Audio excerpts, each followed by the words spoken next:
What is going on, guys? My name is Warhammer. Welcome to another community showcase. Now, this time we have Dwarfs against Greenskins, and this matchup is pretty much the oldest grudge to settle. And let's jump straight into the Dwarf lineup here. So at the front, we have 3 units of Bugman Rangers. These guys are amazing. And Bugman Rangers needs no further introduction. Amazing units. And now we have 2 Slayers on each flank, one of them being Dragonback Slayers. We have 3 Iron Breakers in the center, and in the very center we have Norgreen's Iron Breakers. These guys are my favorite unit on Dwarf roster, and they are pretty much one of the best infantry units in the game. Lord in command here is none other than Sorgreen, the Grudge Bear. Now, he's got his big Grudge book and the big ass axe, 4 dwarfs on the bottom carrying him around on the battlefield. He's rocking Oath of Vengeance, Foe Seeker, the Great Book of Grudges, and High King. Now at the back we have 3 Dwarf Warriors, one of them at rank 1, and we have Warriors of the Dragonfire Pass. These guys can do flame attack, and also they are anti-infantry. I believe as a Dwarf Warrior unit, they actually do a lot of damage really fast because they have a bonus against infantry 6. And also they have they're currently affected by the Great Books of Grudges, which basically makes them +9 melee attack, which is nice. And now let's jump into my our Orc army here, and we have 2 Vanguard deployed at these Squeak Hoppers. So basically these guys are very good light cavalry, and they do AP damage. They're anti-infantry as well, and they're gonna do a lot of hurt. And in the center here, for the main army, we have 2 units of Goblin Wolf Riders, and one of them being Grober's Menji Marauders. These guys are actually AP, which is pretty good in terms of against dwarfs, because those AP missiles really can do a lot of work. And for the leadership, we have a Knight Goblin Warboss on his Squeak with Spit of the Moon, which is like a plus missile barrier, and basically also makes him have charge defense against all. And then Wag, Tormentor Sword, which is I believe that was an AoE. Yes, effective range 30 meters. Around self, yeah, that's it, around self, and a net ability, which is nice. And also -26 melee attack, which is very good. And then we have Get Back Here, which basically +16 leadership is huge. If you pop them at the right moment, you can actually get all the wavering troops back into the fighting leadership. And alongside we have a Goblin Big Boss. On a Spider, they actually have this Strider trait, which basically makes them very good in any terrain, and it's pretty good. And here, for the caster, we have a Night Goblin Shaman, and he is rocking Madcap Mushrooms, which basically lowers the cooldown, and then Wand of Jet, and then we have Itchy Nuisance, which is very good, and then we have Sneaky Stepping, which is also very good. And here for the main 9, we have an infantry line up of Savage Orcs, and these are Squeak Herds actually on top of Savage Orcs, And then in the center here we have Black Hawks, 2 of them, actually 3 of them. And on the side here, 2 units of Savage Rocks and a Squeak Hertz on top of them. And that's the army, and now let's jump into the gameplay. So, if I am a Dwarf player and I see the loadout like this, it's like really meta focused, like Squeakers and also these Squeaker hoppers actually can do a lot of damage. But the thing is, what's really smart for this build is that these Norgren's Iron Breakers and Iron Breakers have charge defense against all, and also he has enough troops back here to protect rear and the flank.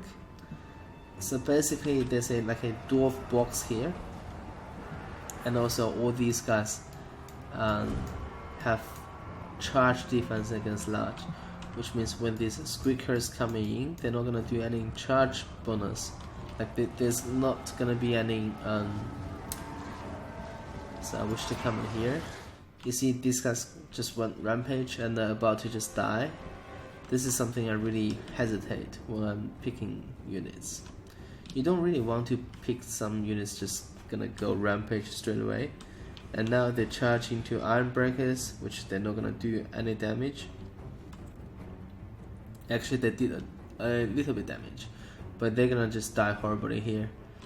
Meanwhile, Goblin Big Boss alongside with Goblin War Boss actually managed to catch this Bugsman Rangers. And now this Bugsman Ranger needs to just basically get pulled back straight away. Otherwise they're just gonna trade really bad against the 2 hero units. At the back, this first Goblin Spider Rider is actually coming. I think I completely missed them. They must be deployed somewhere here. And also these Squeak Hoppers actually are coming in as well. Now, Thorgrim actually went out to save the Sparksman Rangers, which is nice. And here Dwarf actually has a very strong box here, which is quite good. The other thing I want to mention about the Dwarf player is that he actually didn't put those blasting charges on auto fire, because one of the things I like to do is, especially when I play Greenskins, I will use my Goblin Big Boss and my Lord to actually bait those blasting charges. If the blasting charges were on auto, basically your Iron Breaker is just gonna waste maybe a couple volleys into them, like until you actually notice too late. But I really just want to mention that this is a quite smart move by a Dwarf player. Now Dwarf actually has a box completely set up, covered by these Dwarf Warriors actually are covered by Slayers at the back. Front line you have 3 Iron Breakers, which is amazing. And then now this Bugsman Ranger actually are picking the right target, shooting at those Squeakers. If you make them rampage, which they will pretty soon, and then they're just gonna basically suicide. And now watch the beautiful cinematics here. All blasting charges are on Black Hawks, which is like the best target on the entire roster that you can throw these blasting charges on. And already some Black Hawk models are getting knocked onto the ground, and one of them was dead. And those blasting charges just gonna do a lot of HP damage. And now I believe it's the time to pop Wag for Greenskin player. I'm not too sure why the Wag is still not coming in, because keep in mind that when you pop Wag, you actually gain a speed buff, which means you're gonna basically help those Black Hawks get through the blasting line quicker. But yeah, and also when you pop Wag, you actually get a charge bonus of 18%. Now there you go, but unfortunately a little bit too late just slightly too late. I would say maybe 5 seconds or maybe 4 seconds too late. And also I would like to comment that these 2 units needs to get put in as well, because they're not really accomplishing anything sitting there. And now, as I mentioned before, these squeakers actually got rampaged, and now they're just suiciding, fighting dragonbacks alongside with Dwarf warriors, which is exactly how I predicted. And here this unit is still cheating. I believe a right move would be just basically take advantage of this gap and just chop them in straight onto those Buckman Rangers. Buckman Rangers have a lot of melee stats, but they don't really stack that well against Savage Orcs, especially with WAC. And here on this flank, Orc is about to overrun Squeakers and Savage Orcs, and together with Goblin Big Boss and Night Goblin Warboss, and also Forest Goblin Spider Riders.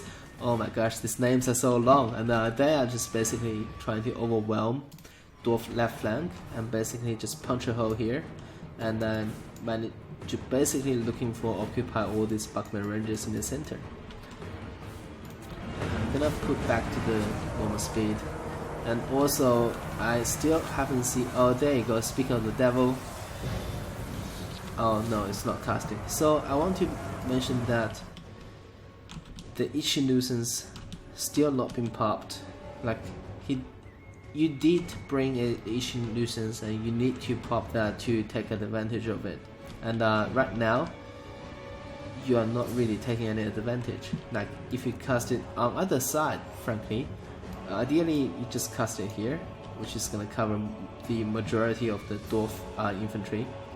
And now you cast it here, which is okay-ish, I guess. Sorry about the phone. Switch it off now. There you go. So I believe that's a Ichi nuisance being casted. You're gonna see. There you go. Now it's been casted. It makes sense because you're winning on this side, but you need to utilize your Ichi nuisance to make sure these guys actually. Okay, now there's a. I'm not too sure whether it's a good move or not, but I think the Orc player actually just tried to pull through, which is very good. Especially those Black Orcs here are pulling through into the, like, just aiming for those Buckman Rangers. And here as well, Black Orcs are pulling into those Bucksmen, and also there are Dragonbacks here, which got debuffed on Ichi nuisance. So it's an ideal situation for Black Orcs to fight them. And here, I don't really like the engagement here for the Orc player, because Norgren Sirenbreakers will actually beat Black Orcs with a lot of HP left. So which means a battlecry would be maybe sending a Savage Orc unit to just tie them down, while you see your Black Orcs to flanking, or maybe just, you know, charging in from the gap here. Anyways, now Dwarf actually, with the help of Thorgrim, managed to hold the left flank, and Dwarfs are now about to wipe out the entire right flank of the Greenskins, which is nice. But in the center, one unit of the Black Orcs actually made into the center block, which is kinda problematic, and there's another Ichi nuisance being casted, which is very nice. And now these guys need to be pulled in straight away, but they are reacting a little bit slow, but eventually I believe they will just charge in. And then those Spider Riders actually managed to get a rear charge into those warriors, which is nice. And there's a sneaking stabbing onto the Savage Orcs. Again, a battle call would be casted onto this Black Orc unit in the center, because they are fighting very key unit, especially Thorgrim here. Now finally these bad boys got pulled here to shoot Thorgrim, which is very good actually. But if he managed to do it a little bit earlier, it would be much better. And it's still very close. Like, okay, there's an Oath of Vengeance casted onto these Black Orcs, Now this IB thinks they're gonna win, which is nice. And is that another Ichileucens? There you go. That was like a triple Ichileucens being casted onto this blob here, which is quite effective. But this Iron Breakers actually managed to rout the Savage Orcs, and now they're about to attack the flank of those Black Orcs. Just pay attention here. The leadership.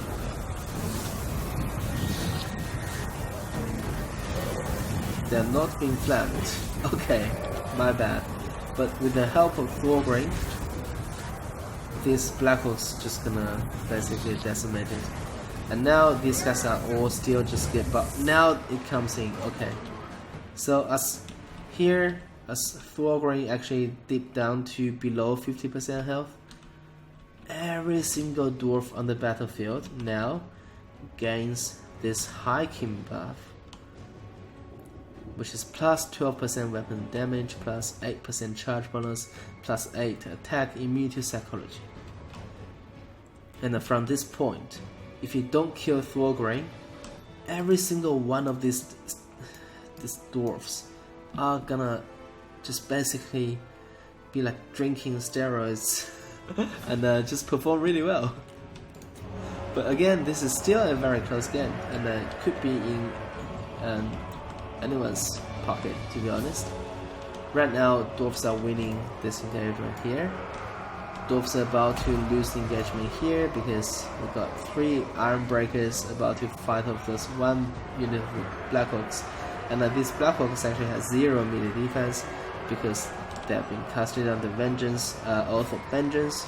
In the center, Night Goblin Warboss actually managed to occupy these Sparkler Ranges, and they are not really gonna have a good day. And here, Dragonbacks and Slayers are still online, but they're down to 70 models and 22 models. And finally, everything is about to clap in. There you go. We got a Thorgrain against Night Goblin Warboss action here, and alongside with that, we have all the bodies, all the blood, just basically spreading onto the battlefield. And I believe that was a Tormentor Sword. And Orcs are still trying to snipe Thorgrain, in my opinion. But Night Goblin Warboss actually got put out, and there's some Savage Orcs are actually charging back in from routing and all the way back here. But looking at the battlefield, it's pretty much all dwarfs. We still got a nice strong pocket of dwarfs here, and in the distance, Greenskins are actually routing. It's insane. This is really close though. And Thorgrain, I believe, is now gonna bring home a victory for the Daoi. Look at them. Just basically moving forward in formation. The Thorgrain Soundbreakers are just looking fantastic. Absolutely amazing. And now all of them is gonna dive straight into those Savage Orcs. All the way in the distance, we have some Black Orcs coming in. Savage Orcs are not gonna do great against Thorgrain Soundbreakers. And I believe that's about it. But these dwarfs are actually found themselves in a slight little trouble here. They are fighting Black Orcs now. But Thorgrain is once again here, and together with the Thorgrain Soundbreakers, they're gonna make a short work of this Black Orcs for sure. There you go. A couple of them got killed. And they're wavering, they're routing. And that's actually another Tormentor Sword in closet. Night Goblin Warboss still wants some fight against the Thorgrain, the mighty Thorgrain. And yeah, this is so epic. Night Goblin Warboss still just basically soloing against Mogren's Ironbreakers, and Thorgrim. Now that's it. A Pyrrhic victory for Dwarfs. I would say that this Dwarf list is really good, and I really like the picks of those Ironbreakers. I think Ironbreakers are very competitive in this matchup. And also, you guys know my favorite units.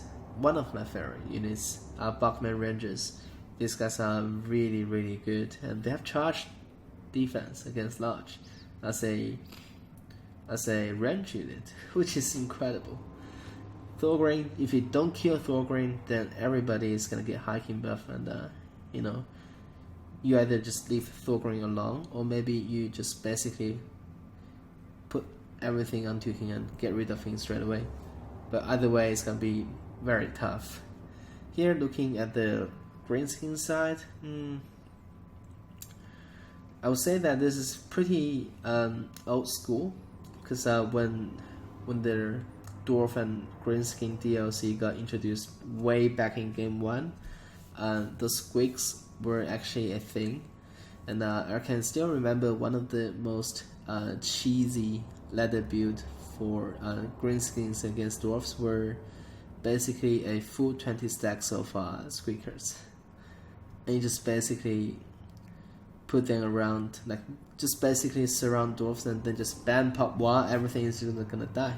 And well, obviously we're not in that era where all the infantry monsters are amazing, but right now I think they are still pretty good, but they just really didn't perform, especially the squeakers.